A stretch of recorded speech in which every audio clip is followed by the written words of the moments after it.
Then he decided to ask her out on a date and take her to a gym. And when she didn't show up, well, that's when he knew they weren't going to work out.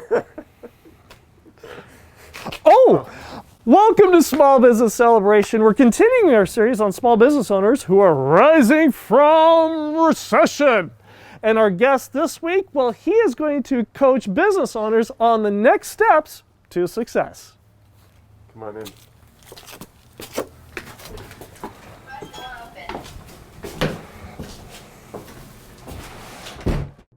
This is Small Business Celebration. Join us as we learn from successful business owners and successful business leaders about who they are, from where their business has grown, what they have learned, and where their successful business is going. I'm your host, Michael I. Roberts, and we're going to learn something that you can use today to grow a strong and profitable business.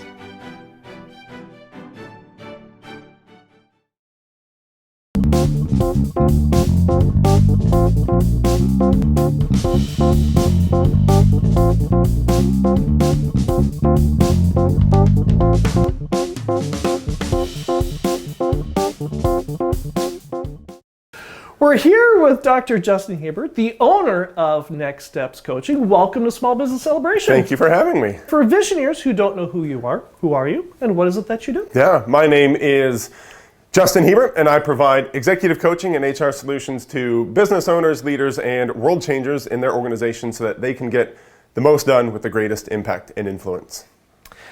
One of the things that often happens that when you have an even moderately successful podcast or YouTube channel is that business coaches come out of the woodwork. Fortunately, I have known Dr. Hiebert for quite a few years. And, well, how many years have you been doing this? What, 3-4 years? I just started year 6. Year 6? Business. So, yes. Here we are in COVID, and some industries are doing better than others. Yeah. And one of the things that you're doing is you're helping business owners, especially the ones that need help figuring out how to strategically downsize or how to become more efficient in their business. What are you doing practically to help your clients do just that? Yeah. One of the big things is we look very intentionally at a robust financial picture. That a lot of times I think a danger of business owners can be, this ship seems to continue to run, everything must be okay. And yet underneath that surface, you can run into some really big problems and not realize kind of how close your margins really are. And so one of the things that we do is to step back and say, what are your finances like as an individual, as a person, as a company, in relation to your employees? And then how can we actually stretch some of those dollar resources to go farther? That some of the advent of the marketing things allows us to look in and say, we can have a greater number of impact on people with actually maybe fewer people or the same amount of people, but fewer dollars invested into the outbound side of it, and really see some great return on investment there. You're doing more than walking alongside your client and patting them on the back and being a cheerleader and saying, oh, good, you're doing great. They probably wish I would do that more. But you're actually going through and helping them disseminate the various aspects and qualities of their business. And that also gets into human resources as well. In California right now, we are going through a major shift in the area of human resources. And what is it that you're helping your clients do in the area of HR that's helping them, again, during the recession and helping them come out lean? Yeah. There's really a couple of ways that we can explore this. And the first is if you just need an answer to an HR question, right? The clients know that they can call me, Justin, what's the answer? I either know it, I'll say I'll get back to you, right? Because some of these questions change almost daily and the answers and implications. And so it's, if you have a specific question, you can call and I'll give you the answer. It's if you need help running or training a human resources department because maybe you have grown, and that's been one of those side things we've seen come up is these businesses that have grown are almost growing too fast. They don't know what to do with it and have to onboard a whole lot of people, so I can step in and kind of get your HR department going. Right. But the big thing in the background to all of this, and the one that hasn't changed throughout this, is my focus and firm belief that you can get more done in less time if you're clear on what it is you're trying to do. Right. And so I help business owners stay laser focused. And we say, these are the things that only you as the business owner can do. And you need to spend the vast majority of your time as the business owner doing those. And then we can hire out and supplement and augment the rest of what makes your business run. But I firmly believe you'll be happier and your business will be more successful if you invest your time doing the things that you're passionate about, you're good at, and that only you can do. The definition of an expert is somebody who is more than 100 miles away with a briefcase. Yeah. It's something else to drink your own tea. What are you doing during this recession where you're taking your own advice and you've seen results from it? One of the big things that I'm real excited to be offering again this year, we started it last year, is this Building with Purpose conference. And it really emerged for me twofold. Number one, pre-COVID, I was putting on just over 800 miles a week. I got 20 to 25 hours of commute time back, not traveling to see clients and networking and all of that stuff, that I was sitting at home saying, well, I can continue to coach remote, right, but now we have this increased need. What are things that I can do to help people that have questions? And so last year we put together this Building with Purpose conference, and we looked and talked to experts in business and finance and HR, and you were on it, and it was fantastic. And this year I kind of realized, like, everything has changed in the last year, and nothing has changed in the last year. Right. Which means we need to do it. And so we have committed to doing it again. We've actually committed to double the conference and the speakers and the things that we're bringing. And so this has been one of those things where I've said, as I have time, if my goal is to help others be successful, and now I've got an additional 20 to 25 hours a week that I'm not traveling, I need to invest that time in other people. And right. So for me, it was just I actually think I got more done because I wasn't commuting, right? Like, you lose that commute time, and now it was direct one-to-one with clients and being able to build this and help more people. Where can Visioneers find out more information about this conference? Yeah, you can go to my Facebook and all of my social media profiles. It's plastered all over there because it starts April 1st. You can also go to nextsteps.teachable.com and search for the Building with Purpose conference. It pops up right there. There's both last year's version and this year's just went live late Friday evening. And so it's one of those things that they can go in and attend and be a part of. And again, we're going to talk to, maybe they need to start a business or get their finances in order. We are tackling the issue of business in 2021 and beyond, and how they can continue to grow. If they want to get a special promotional discount, how do they do that? Absolutely, because Michael has agreed to be back on the conference again this year, you can enter code SBC at checkout and you will save 5% on your registration fee. For Visioneers that are teetering on this, like, oh great, just last thing I want to do is sit through another Zoom meeting. Oh, I am zoomed out. What makes this conference different and special? Yes, Zoom fatigue is very real. And that was maybe the hesitation I had going into this, is do people want to sit through it? But I've realized, particularly based off of last year's conference and having some of those metrics, the need for education and good, strong leadership in the midst of this is all the more important. Your people are looking for answers. And they will want to turn to you first as their boss, as their guide, as their mentor, in whatever capacity it is that you as the business owner influence those around you. They need answers and they need leadership. So we have very intentionally designed this conference to help business owners and business leaders influence those around them. And if Visioneers want to find out more about this conference, how do they do that? They can give me a call, 661-750-2183. They can search for... What was that number again? It was 661-750-2183. They can search for Next Steps Coaching. I am on all social media platforms, or they can, again, go to the website, nextsteps.teachable.com, and search for the Building with Purpose conference. And what was that promo code? It was SBC to save 5% on your enrollment fee. And if you enjoy Small Business Celebration, go ahead and reach out to us and like, subscribe, and notify. And when we come back, we are going to ask Justin a Visioneer question and learn more about his $80,000 piece of paper. My name is Josh D'Amigo, and I'm a Toastmaster from Ventura, California. Toastmasters has helped me build my career and relate to small business owners in a myriad of ways. Too many ways to list in 30 seconds. But the most impactful way that Toastmasters has helped me is to come up with believable answers to really bad questions on the fly. This is not just in my presentations at work, but it's also at city council meetings and at my local chamber. I invite you to join us at Toastmasters, and I look forward to seeing you there. Toastmasters, the fun and relaxed group of leaders who will help you get ahead. Go to toastmasters.org and click on the Find a Club button and set your business ahead of COVID and ahead of your competition. Go to toastmasters.org and click on the Find a Club button. That's toastmasters.org and click on the Find a Club button today. We're here with Dr. Justin Hiebert, the owner of Next Steps Coaching, and our Visioneer question of the segment comes from Frank, who asks, I'm finding that the larger my business grows, the more often I find myself making decisions on whether or not people will like me, or not because of the decision, or that I'll lose face, or the consequences of financial or physical loss for not doing the right thing. How do I overcome this? A couple of things come to mind. Number one, no matter what decision you make, people may not like you. But I think the worst tragedy is if you fail to make a decision at all, nobody will like you. Particularly in this age of everything that is going on. People want that strong, competent leader, even if it's a facade for them, right? And part of that can be having your own coach or your own mentor or those other people that are pouring back into you, but your employees are looking to you for leadership. And they want that action. They want to know that they're moving in a particular direction. Right. And they will value you taking action more than not taking action.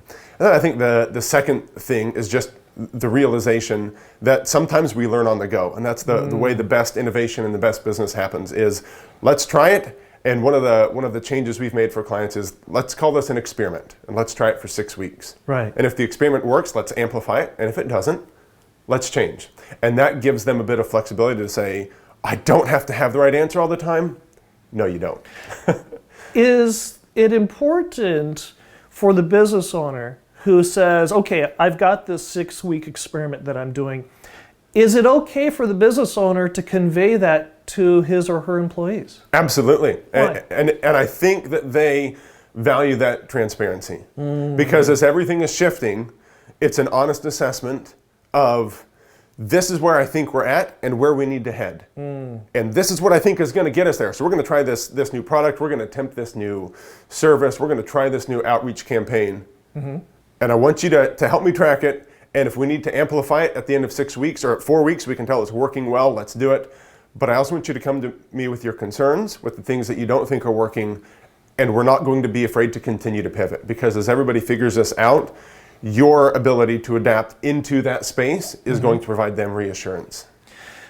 What do you do, or what do you suggest the employer does when the time comes, or if the time comes, that the decision they have made is not a wise decision, and they do need to pivot? How should the business owner think about conveying that to their employees and staff? I think they can relax a little bit. I've always started to tell people, if you get to the point where as a boss, somebody's on your radar enough that, for example, you need to let them go, right? You know that this employee is going to be fired. Chances are all of their coworkers have known that it was coming for a while, right? The boss is typically the last to know. And I think that same sort of thing applies here, right? Everybody's already aware that, hey, we tried this and we gave it our best effort and this just isn't working. They already know, let's just admit that. Guys, I want to thank you for trying. Thank you for that investment. We gave this 110% effort. This didn't work. I'm open to new suggestions. Let's keep trying to experiment. It sounds like you've developed a system of breaking that down and helping a business owner through that step-by-step process.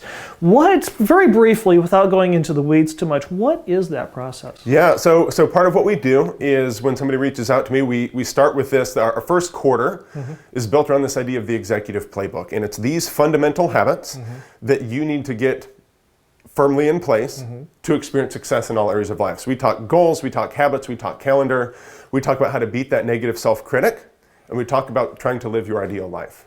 And it sounds like you've had personal experience with this. All of them, yes. All of the above. When you first started your coaching business 6 years ago, what was your definition of success?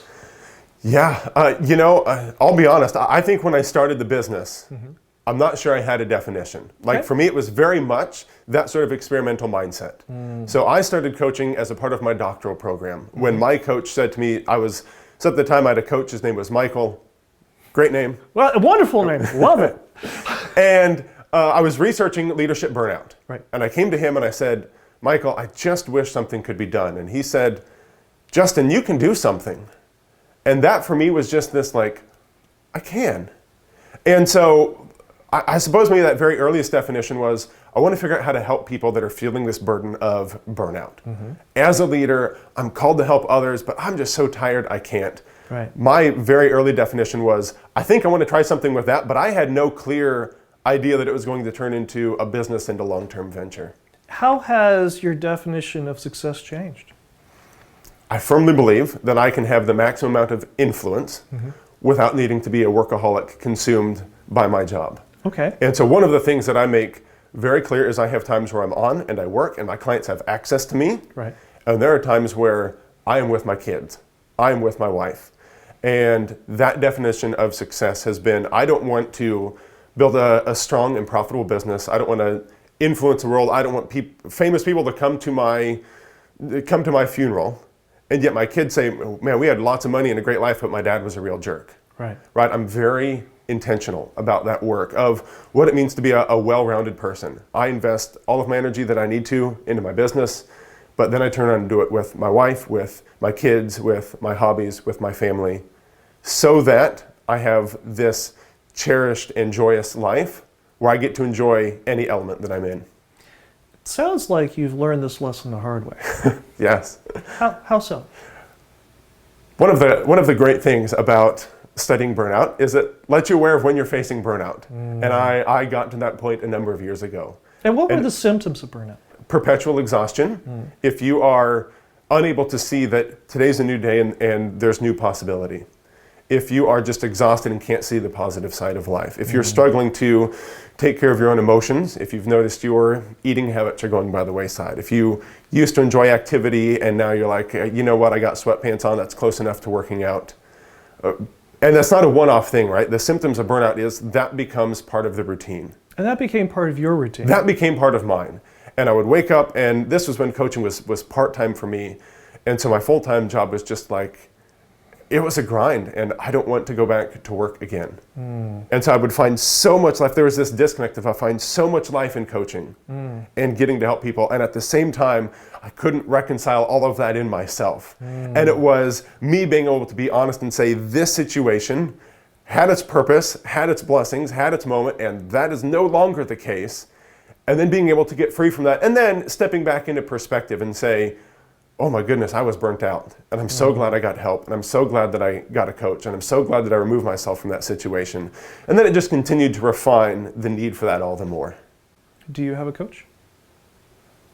2020, I did. I don't in 2021. I'm open. Like I love, so I'll share my growth plan. And last year I posted, my goal was 50 books to read, and I hit 70. Congratulations. Thank you. Not everybody says that, but thank you. This year, because I can't do what I did last year, because I'm all about growth, Right. I have a goal to do 100. Wow. But part of that means is that I have to approach every conversation with this belief that you have something to teach me. And so do I have a formal coach? I don't this year. That's not to say I won't, but at this moment, I'm interested in what are the people around me going through that are maybe ways that I need to be influenced. And so I have men in my life that are saying, well, Justin, I'm struggling with this as a dad. And I'm like, oh, I didn't even realize I was struggling with that. Right. And so right now it's become a very informal sort of thing to say, what's the area where if I could improve this 1%, I might see a 10% return. Right. There's the old cliche that you are the average of the 5 people with whom you surround yourself. Yes. And when we come back, we're going to delve into the very deep and philosophical conversation about the braking systems and the engineering of the Ferrari 575 versus the Aston Martin DB9, and analyze the braking systems and the engineering and find out which is the better system? Or we can answer another Visioneer question when we come right back. Visioneers, the questions and comments that you have been sending to us on social media, on LinkedIn, Facebook, and Instagram have been overwhelming. We never expected the amount of questions, the great questions that Visioneers just like you are sending us here on Small Business Celebration. And as you notice, we actually asked our guests to go ahead and answer those questions just for you. So we encourage you to keep those questions coming on LinkedIn, Facebook, and Instagram, and leave a comment. We really want to know what your thoughts are on the show, what you like about our guests, the things you want to learn about. Which is better, Aston Martin or Ferrari? You know where our camera guy stands. And go ahead and reach out to us on LinkedIn, Facebook, and Instagram today. We're here with Dr. Justin Hiebert, the owner of Next Steps Coaching, and our Visioneer question of the segment comes from Nathan, who asks, COVID has really impacted my business. I'm getting tired of all the constant challenges and obstacles each new day brings. I'm tired of the effort, the negative criticism that gets leveled at me, and yet my competitors seem to be doing exceptionally well right now. Will this ever end? Yes, it will. Okay. Yes, it will. But more than that, there are things that we can do to help our own state, right? So this goes back to this idea of burnout.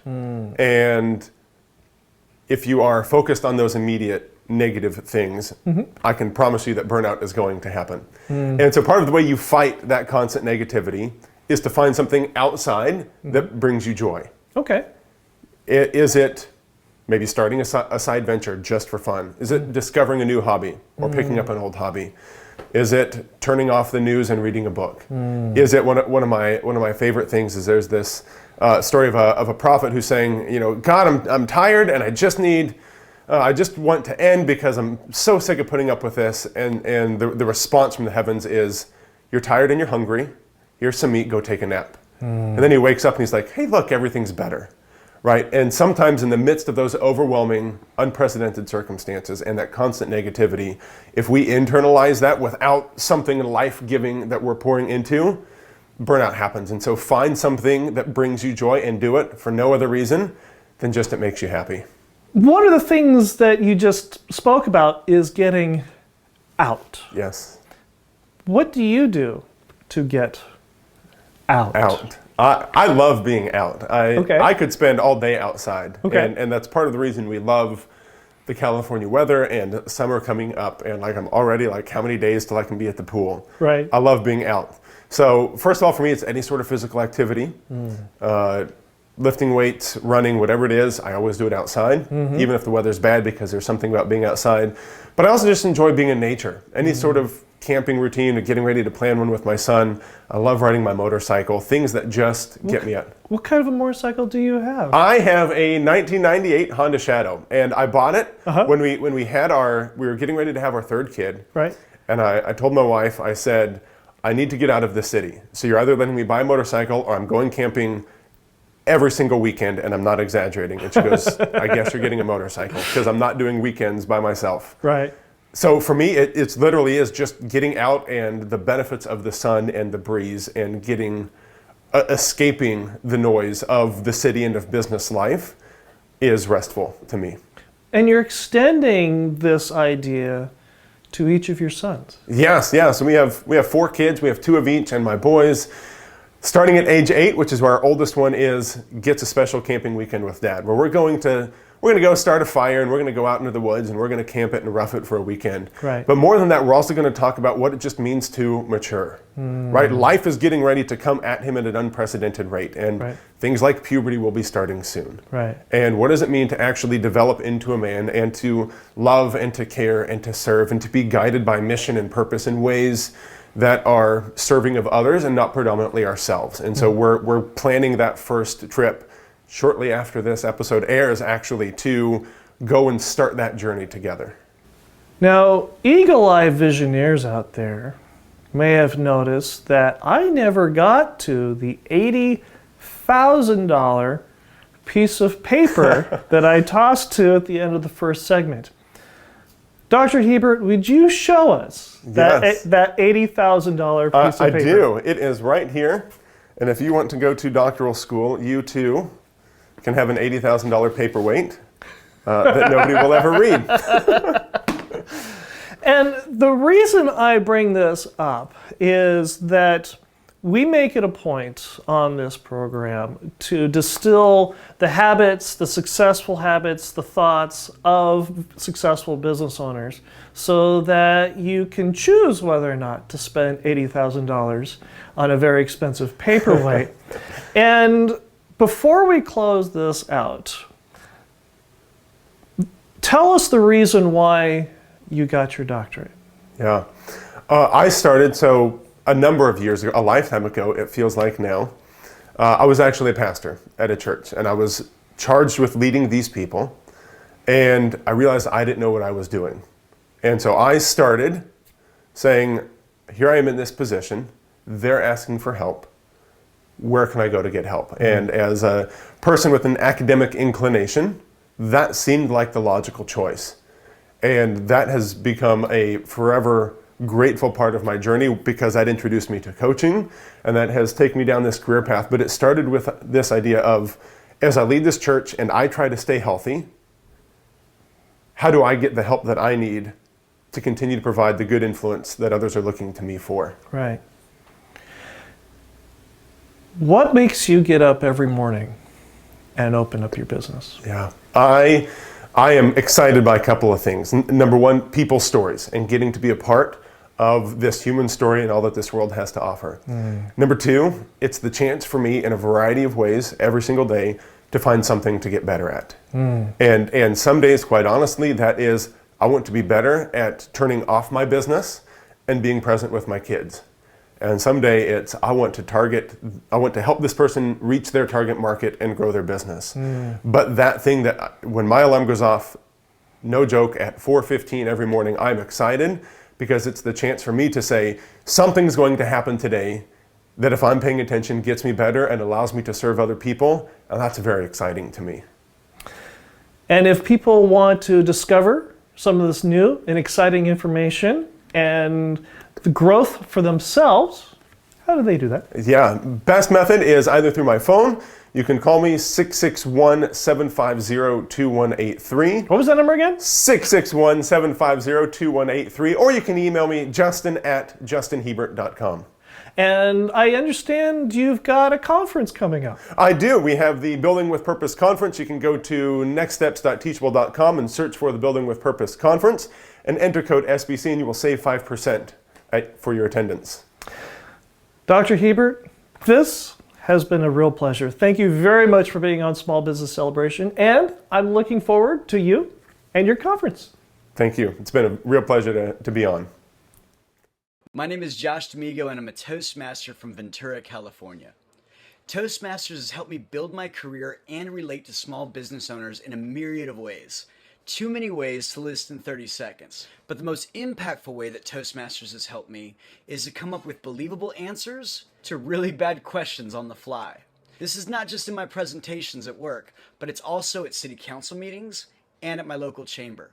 I invite you to join us at Toastmasters, and I look forward to seeing you there. Toastmasters, the fun and relaxed group of leaders who will help you get ahead. Go to Toastmasters.org and click on the Find a Club button and set your business ahead of COVID and ahead of your competition. Go to Toastmasters.org and click on the Find a Club button. That's Toastmasters.org and click on the Find a Club button today.